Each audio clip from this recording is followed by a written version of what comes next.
Satisfy ako, legit. Sulit na sulit, relax ako. Thank you.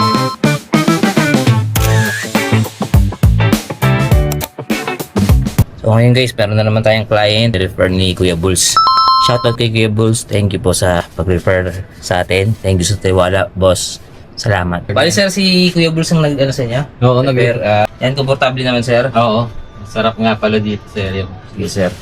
Dito na sir? Oo. Kanan no? Oo, kanan siya.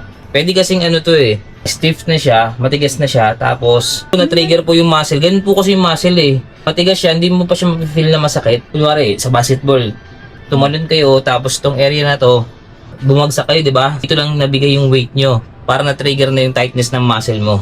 Muscle therapist po sa medical center. Na-feel mo to, no? Yan, yun yung mga stiff na muscle na papalambutin natin ngayon. Sa kabila, hindi gaano eh. Ang nararamdaman. Maliit to. Ito, malaki, medyo malaki. Yun.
Na-release yung ano ko parang na-refresh. Parang na-reset ba yung katawan mo? Kasi parang bago eh. Kasi, Kahit once a month pala pwede ka. pwede po yan yung ganyan.